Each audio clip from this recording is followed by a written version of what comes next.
Okay, so 13.4. Independent, dependent. Remember, independent is when the two things are not related. They're not going to affect each other. Dependent is when they will affect each other.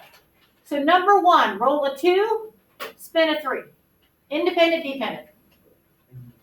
Independent, independent. So that's an I. Independent. Number 2, you choose a king from a deck of cards and get heads in on coin toss. Independent, dependent.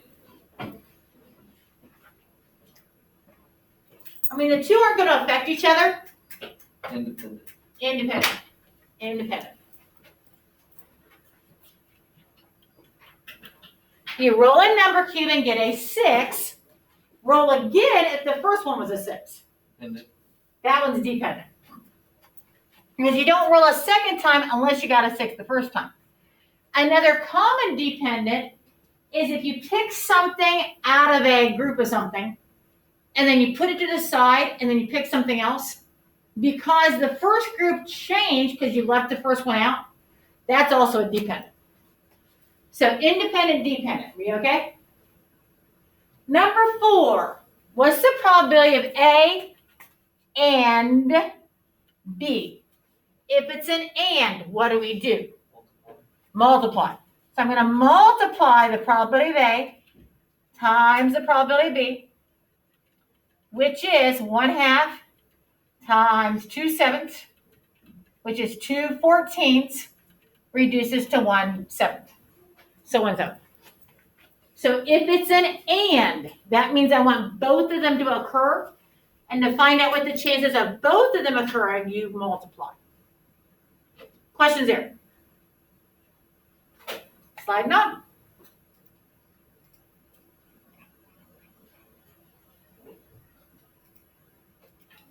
Number 5. What's the probability of rolling a 4 on a fair number cube and getting a tails? Well, it's another and. So it's another multiply. So we're going to multiply the 2. Well, this one, they didn't give us the fractions. We had to come up with our own. So what's the probability of rolling a 4? What's the probability of a 4? Out of 6. Yeah, because it's a fair number cube. It's a dice. Oh, 1 out of 6. 1 out of 6. So anytime they say fair number cube, they mean just a standard 6-size dice. Times, what's the probability of a tails? 1 out of 2. For a grand total of 1 out of 12. So 1 out of 12. Number 6, or. So it changes. What do we do with the ors? You add. We add.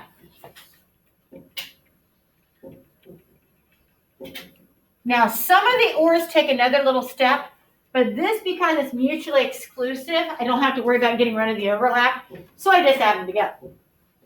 Just add these two percentages, 32% plus 17%, grand total of 49%. So that's your answer there, 49%. Number 7, at a local high school, 34% of the students take a bus. 56% of the students walk to school. What's the probability of randomly selecting a student that takes the bus or walks to school? Well, again, that's just an add. So add the two probabilities. So 34 plus 56. Grand total of 90%. So 90%. Questions here? Are we okay? Moving on. Yep, too far. Now, number 8 changes a little bit. It's another or, but it's an or with an overlap. It's an or with an overlap. So I still have to add. But because some of the things might be in both groups, I've got to get rid of what's in both groups. So I multiply them together and then subtract that away. So that's the formula if there's an overlap. That's the formula. So we're going to stick all these fractions in here. 1/4 plus 1/2 minus 1/4 times 1/2. Now I know when I multiply, it's going to change to 8. So I'm just going to change everything to an 8. So this would be 2/8. This would be 4/8. If I multiply that, 1/8. So 2 plus 4 is 6. 6 minus 1 is 5. So I get 5/8. So 5/8. So if it says overlap, or because of whatever story they tell, I know there's an overlap, it takes the extra step. Question on that one. Now there's actually 2 ways you can do number 9.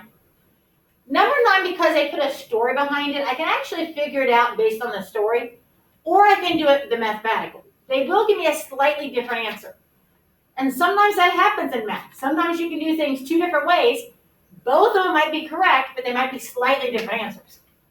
So let's do it the mathematical first. I have 8 sections on a spinner. What's the probability of spinning a multiple of 3? Well, multiple of 3 would be like 3, 6. So there's 2 of the 8 numbers. So 2 out of 8. Plus greater than 5. Well, greater than 5 would be 6, 7, 8. So there's 3 numbers greater than 5. So that's 3/8. Minus 2/8 times 3/8, because I want to get rid of the overlap. And this is kind of the mathematical overlap. If it's just kind of based on how much there is of each, it's the mathematical overlap. Well, if I want to change all this, I need to change it to something over 64, because when I multiply this, I'm going to get a 64. So multiply by 8, and you might have reduced earlier, and that's fine. 16 over 64. Multiply by 8. 24 over 64. Multiply 6 over 64. Well, 16 plus 24 is 40. 40 subtract 6 is 34. So 34 over 64, which reduces to 17 over 32. So that's kind of the mathematical probability. But like I said, they told a story I could actually kind of do it based on a picture, which might give me a slightly different answer, and it actually does. 1, 2, 3, 4, 5, 6, 7, 8. So there's my 8 numbers. Multiple of 3 was 3 and 6. Same as I got there, 2 8s. Greater than 5 would be 6, 7, 8. So if I want to know the probability of getting one of the 2 of those, because it's an or, there's 4 numbers I circled out of the 8.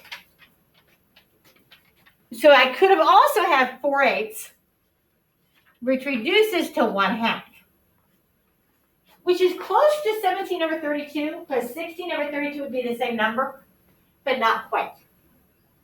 But both of them are okay. Like I said, usually math is a clear cut, this is the answer, but not in this case. Depending on if you do it kind of mathematically or based on the actual scenario. Questions there? And either one I would count right. Either one I would count right.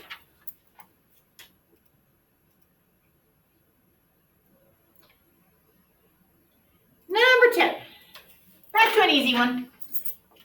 I have 6 turtles, 12 penguins, 8 sharks. You randomly select one animal to watch. You want a turtle or a shark. Doesn't matter which one, I just want one or the other. Well, one or the other would be adding the turtles and sharks together over however many animals were in the aquarium, 18, 24. And I get 7 12s. So 7 12s. But I added wrong. That should be 26, which is 7 13ths. Help us if I add right.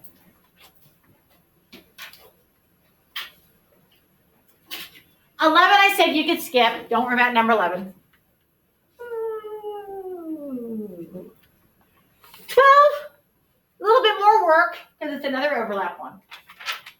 In a local town, 55% of the residents drive to work. 23% of the residents own a dog. 6% of the residents walk to work. Find the probability that a randomly chosen resident owns a dog or walks to work.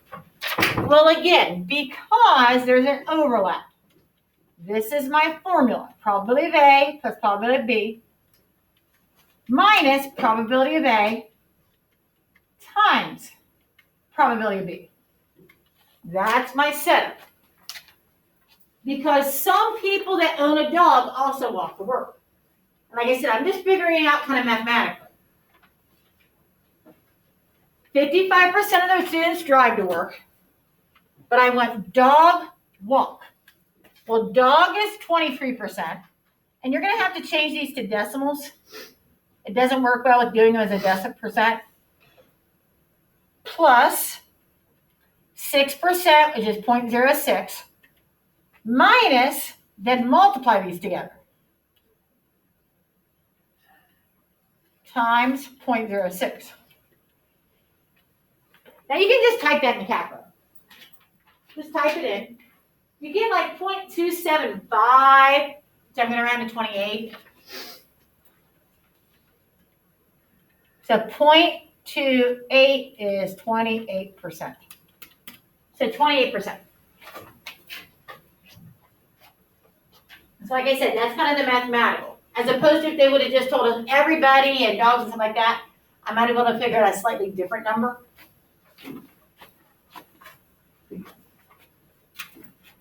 We okay there?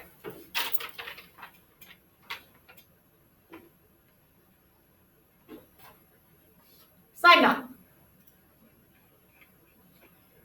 13 is another easy one. You donate 8 baseballs to the local team. So you donated 8. Your uncle donated 12. You want to know the probability of one of your baseballs or one of your uncles being the first pitch. Well, between the two of you, you donated 20 baseballs. Out of the 50 total baseballs. Now, I don't have to worry about an overlap. You donated baseballs, your uncle donated baseballs. You didn't go in together and donate baseballs. This one does specifically say change to a percent. So if you divide, you get 0.4, which is 40%. And on the state test, unless they specifically tell you, I want it as a fraction, I want it as a percent, I want it as a decimal, unless they specifically say it, any of those would work, as long as it's an equivalent answer. They don't care, unless they specifically said, write this way. Now, 14 is another one you can do 2 different ways, because you can figure out the fraction for each and kind of do it the mathematical way. Consonant, well, these 4 are consonants out of 6 spots. So 4 over 6. First 4 letters, A, B, C, D, would be A and C. So that's 2/6. But there's an overlap, so I can get rid of the mathematical overlap by multiplying. So this is kind of the mathematical one. I'm going to have to change everything to a 36, because once I multiply, I'm going to get 36. So multiply by 6, 24 36. Multiply by 6, 12 36. You're going to add them together. Subtract, multiply, 8 36. Well, you end up getting 36 subtract 8, which is 28. Out of 36, which is 14 over 18, and that actually reduces again to 7/9. So I get 7/9 that way. So that's kind of the mathematics. Well, I've got a spinner there. And because I have the spinner, I can kind of come up with it consonants There's my consonants. First 4 letters would be A, B, C, D. So there's 5 of the 6 that I circled. So that's the other way. I mean, 7/9 and 5/6 aren't exactly the same, but they're close.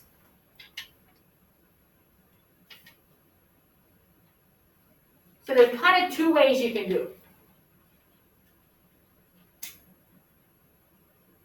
15 is another easy one. What's the probability the arrow stopping on X, the first spin, F, the second spin? Well, there's only one X up there, so that's 1/6.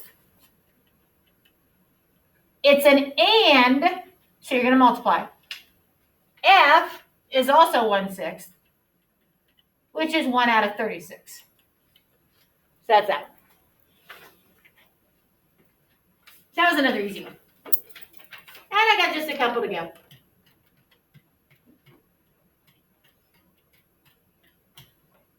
We good?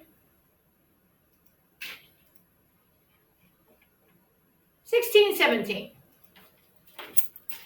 What's the probability of the arrow stopping on J or A? Well, or means one or the other. So it's an and is multiply, or is add. And I don't have any overlap because J and A are 2 completely different letters. So 1/6 plus 1/6, 2/6, 1/3. So I get 1/3. And then 17, kind of the same as number 15. But 15, it said and, but it was on 2 spins. This one is and on 1 spin, but I can't do it on 1 spin. Because they're 2 separate letters. So there's no way I could spin once and get a J and an A. I can't do that. The spinner's not made that way. So if I can't do it, it has a probability of 0, which means that it's impossible. It doesn't work. Can't do it. Impossible. Now, this worksheet, I mean, there could be a question like one of these on the test. Some years there is, some years there isn't. The worksheet that I'm doing today, the notes, every test I've seen, they put one of these on. I am nearly positive, and based on probability, I am nearly positive, it's almost 100% probability, that there'll be one of today's stuff on the test. So let me stop this and make 2 different videos.